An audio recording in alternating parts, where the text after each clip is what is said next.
नमस्कार मंडळी, श्री स्वामी समर्थ. स्वामींच्या कृपेने आपला दिवस आनंदात जावो हीच मी स्वामींच्या चरणी प्रार्थना करते आणि आजच्या नवीन व्हिडिओला सुरुवात करूया.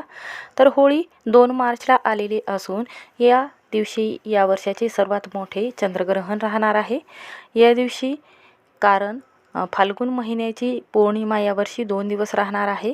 आपल्या खगोल विज्ञानामध्ये चंद्रग्रहण एक विशेष घटना म्हटली जाते. तर चंद्राच्या दरम्यान पृथ्वी आल्यानंतर घडते. यामुळेच सूर्याचा प्रकाश चंद्रापर्यंत पोहोचत नाही, कारण पृथ्वीची सावली चंद्राला पूर्णपणे झाकत असते.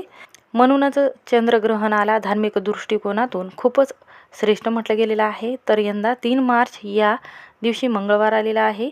या दिवशी चंद्रग्रहण राहणार आहे. हे चंद्रग्रहण सिंह राशी व पूर्वा फाल्गुनी नक्षत्रात राहणार आहे. हे वर्षातले सर्वात मोठे चंद्रग्रहण राहणार आहे. पहा, चंद्रग्रहण हे 3 तास 27 मिनिट राहणार आहे. तर 3 मार्चला चंद्रग्रहण दुपारी 3:20 वाजता सुरू होणार आहे व समाप्ती संध्याकाळी 6:37 वाजेपर्यंत राहणार आहे. ग्रहण व भद्रकाळ ध्यानात जर आपण धरला, या दिवशी भद्रकाळ सुद्धा पाळला जातो. नाहीतर आपण जी पूजा केलेली आहे तर त्या पूजेचं फळ आपल्याला मिळणार नाही. त्या उलट आपल्या घरामध्ये सुखसमृद्धी राहणार नाही आणि दुष्काळ आपल्या घरामध्ये पडेल, दारिद्र्य येईल. म्हणूनच भद्रकाळ पाळला जातो. तर 3 मार्च रोजी संध्याकाळी 6:48 वाजता ते 8:50 वाजेपर्यंत भद्रकाळ राहणार आहे. या वेळेमध्ये होळी ही साजरी चुकूनही करू नये. तसंच नवविवाहित दाम्पत्याने होलिका दहन पाहणे अशुभ म्हटलं जातं. नवीन नवरी ही पहिली होळी तिच्या सासरी नव्हे तर तिच्या माहेरी येऊन साजरी करत असते. कारण लग्नानंतर पहिल्या होळीला सून व सासू यांच्या होलिकेची अग्नी जळताना पाहणे शुभ म्हटलं जात नाही. होलीची जी आग आहे खूपच प्रखर असते. यामुळे सासू आणि सून यांच्या नात्यामध्ये कडवटपणा येत असतो. तसंच नवीन वधू गरोदर असेल तर होलिका दहनाची उष्णता व धूर तिच्यासाठी व तिच्या बाळासाठी चांगली नसते. म्हणून होलिका दहन करत असताना चुकूनही गर्भवती स्त्रीनी होळीची दहन करू नये. त्याचबरोबर असं म्हटलं जाते की यावर्षी 2 मार्च 2026 रोजी सोमवारी भद्रकाळ असणार आहे. भद्रकाळ असताना प्रदोष काळात होलिका दहन करावे. दुसऱ्या दिवशी म्हणजेच 3 मार्च 2026 रोजी ग्रस्तोतीत चंद्रग्रहण असून मंगळवारी सूर्योदयापासून वेदकाळ सुरू होणार आहे. वेदकाळामध्ये पौर्णिमेचा कुळधर्म पूजा अर्चना अभिषेक आपल्याला संध्याकाळीही करता येईल आणि तुम्ही सकाळीही करू शकता. तर देवाला नैवेद्य आवर्जून या दिवशी आपल्याला पुरणपोळीचा नैवेद्य दाखवायचा आहे. तर असं म्हणतात की या दिवशी जर आपण गरीब व्यक्तीला दानधर्म केला किंवा एखाद्या पवित्र गंगेमध्ये स्नान केले तर याचे पुण्यफळ आपल्याला अधिक पटीने आपल्याला प्राप्त होते. असं म्हणतात की जर आपण प्रसाद म्हणून अभिषेकचे जे तीर्थ आहे तर ते 1 घास अन्नाचा फक्त वास घेऊ शकता. वृद्ध, आजारी, अशक्त, गर्भवती यांना सकाळी 11 वाजेपर्यंत अन्नपदार्थ खाता येईल. असं म्हटलं जाते की ही जे चंद्रग्रहण आहे तर हे गर्भवती स्त्रीने पाहू नये, ज्यामुळे तिच्या गर्भामध्ये राहणारा जो बाळ आहे त्यावर दुष्परिणाम होऊ शकतात.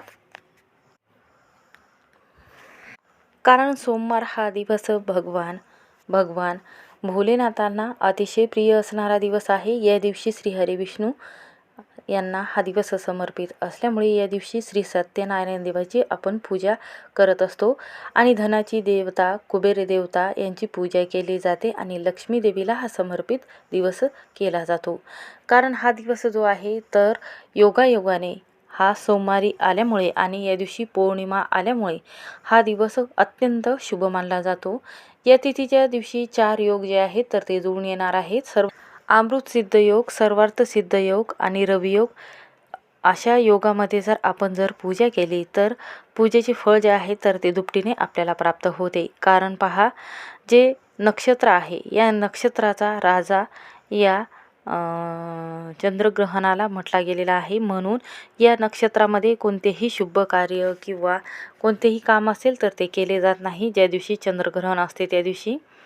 म्हणूनच आपल्या वास्तुशास्त्रामध्ये या दिवशी काय करण्याला काही उपाय सांगितले गेलेले आहेत.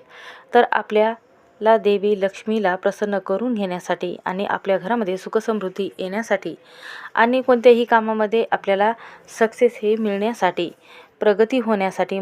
तर पहा, होळी हा सण जो आहे आनंद आणि आपल्या घरामध्ये सुखसमृद्धी येण्यासाठी हा सण साजरा केला जातो. हा सण सोमवारच्या दिवशी आल्यामुळे या दिवशी आपल्या वास्तुशास्त्रामध्ये करण्यासाठी काही उपाय सांगितले गेलेले आहेत. तर या होळीच्या दिवशी आपल्याला सकाळीच 11 आंब्याचा अत्यंत प्रभावी उपाय करायचा आहे. हा उपाय केल्याने कोणत्याही कामामध्ये तुम्हाला यश मिळेल. सर्व संकट विघ्न हे दूर होतील. त्याचबरोबर घरामध्ये आर्थिक टंचाई असेल किंवा दुःख असेल तर ते दूर होऊन प्रत्येक कामामध्ये तुम्हाला यश मिळेल. त्याचबरोबर तुम्ही जे मेहनत करत आहात किंवा कष्ट करत आहात त्या कष्टाचं फळ तुम्हाला प्राप्त होईल. घरामध्ये लक्ष्मी स्थिर राहील. घरामध्ये पैशाचा ओघ जो आहे तर तो वाढेल. दिवशी जर आपण जप आणि तप करून जर हा उपाय जर करत असाल तर याचे फळ जे आहे तर ते दुपटीने आपल्याला प्राप्त होत असते. म्हणून माता लक्ष्मीची आणि श्रीहरी विष्णूची पूजा करून तुम्ही जर हा उपाय केला तर या पूजेचे आणि या उपायाचे फळ जे आहे तर ते तुम्हाला शीघ्र प्राप्त होते. म्हणूनच आजच्या व्हिडिओमध्ये तुमच्यासोबत असा एक उपाय शेअर करणार आहे. होळीच्या दिवशी सोमवारी आपल्याला सकाळीच या आंब्याच्या पानाचा उपाय करायचा आहे. हा उपाय केल्याने 24 तासामध्ये घरामध्ये सुखसमृद्धी येईल. एका रात्रीतून आयुष्याचं सोनं झाल्याशिवाय राहणार नाही. तुमच्या जीवनामध्ये दुःख, दारिद्र्य, दुर्भाग्य असेल, गरिबी असेल तर नावालाही उरणार नाही. सर्व कठीणातील कठीण समस्या दूर होऊन करोडाच्या कर्जातून तुमची मुक्तता होईल. दुःखाचा डोंगर असेल तर तो कमी होईल. त्याचबरोबर 7 पिढ्याचे दारिद्र्य कमी होऊन घराची मुलाची खूप प्रगती होईल. असा अत्यंत प्रभावी उपाय आंब्याचा कोणत्या वेळी करायचा आहे, का करायचा आहे, याचं महत्त्व काय आहे तर याची संपूर्ण माहिती आपण या व्हिडिओमध्ये पाहणार आहोत. त्यामुळे व्हिडिओ हा शेवटपर्यंत नक्की पहा. चॅनलवर नवीन असाल तर नक्की सबस्क्राईब करा. कमेंटमध्ये ओम नमो भगवते वासुदेवाय नमः हा मंत्र लिहायला विसरू नका. तर पहा, आंब्याचा पानाचा उपाय करण्यासाठी आपल्याला होळीच्या दिवशी लवकर उठायचं आहे. त्यानंतर अंघोळीच्या पाण्यामध्ये आपल्याला या दिवशी कडुलिंबाची पाने टाकून आंघोळ करायची आहे आणि थोडेसे काळे तीळ टाकून आंघोळ करायची आहे. असं म्हटलं जाते की कडुलिंब जे आहे तर कडवटपणा दूर करतो, ताप आल्यास ताप कमी करत असतो आणि आपल्या जीवनातील जेवढीही नकारात्मकता आहे ते दूर करण्याचं काम जे आहे कडुलिंबाची पानं करत असतात. म्हणून आंघोळीच्या पाण्यामध्ये आपल्याला कडुलिंब जे आहे याची पानं टाकून आंघोळ करायची आहे. थोडंसं गोमूत्र आणि गंगाजल आंघोळीच्या पाण्यामध्ये टाकायचं आहे. अशा पद्धतीने आंघोळ केल्याने याचे सर्व फळ जे आहे तर ते आपल्याला प्राप्त होते. आपल्यामध्ये असणारी शत्रुपीडा, नकारात्मकता, इडापिडा, नजरबाधा असेल तर ते निघून प्रत्येक कामात आपल्याला यश मिळत असते. आपण जी पूजा करत आहोत, संध्याकाळी होलिका दहन करत आहोत तर त्या पूजेचे संपूर्ण फळ आपल्याला लाभत असते. कारण आपण जे पूजा करत असतो तेव्हा आंघोळीमध्ये ह्या वस्तू टाकून आंघोळ करत असतो तेव्हा आपलं मन पवित्र होत असते, आपला आत्मा शुद्ध होत असतो. असं शुद्धीकरण झाल्यामुळे आपण जे काम करतो त्यामध्ये आपल्याला 100% फळ हे मिळत असते. त्यानंतर सर्व देवदेवतांची पूजा या दिवशी करून घ्यायची आहे. सर्व देवतांना हळदी, कुंकू, अष्टगंधक लावून शुद्ध तुपाचा दिवा लावून अगरबत्ती धूप ओवाळून घ्यायचे आहे. तर हा उपाय कोणत्या वेळेत करायचा आहे तर तुम्ही सकाळी 6 नंतर 12 वाजेपर्यंत 11 वाजेपर्यंत करायचा आहे. तर हा उपाय जो तुम्हाला मी सांगणार आहे तर वर्षातून आपल्याला या चंद्रग्रहण किंवा होळी असते किंवा एखादा सण मोठा असतो त्या वेळेमध्येच आपल्याला हा जो उपाय आहे तर तो करायचा असतो. तर आपल्याला हा उपाय कशासाठी करायचा आहे तर पहा, आपल्या घरामध्ये सुखसमृद्धी राहावी, घरामध्ये वाद विवाद क्लेश असेल तर ते कमी व्हावे, मुलांच्या कोणत्याही कामामध्ये त्यांना यश मिळावे, पतीचा व्यवसाय चांगला चालावा किंवा घरामध्ये ज्यांचं आजार आहे त्यांचा आजार बरा व्हावा, नातेसंबंध तुटलेले आहे किंवा कुटुंबामध्ये एकोपा राहिलेला नसेल आणि खास करून पती पत्नीमध्ये जर जास्तीत जास्त वाद होत असेल, सतत कर्जाचा डोंगर जो आहे तो सतत वाढत आहे, कर्जबाजारी झालेले आहात किंवा कोणाकडून तुम्हाला उसने पैसे घ्यावे लागत असेल त्यामुळे कर्ज जे आहे ते वाढतच आहे, तुमचं कोणतंही महत्त्वाचं काम असेल ते पूर्ण होण्यासाठी हा उपाय खूप प्रभावी म्हटला जातो.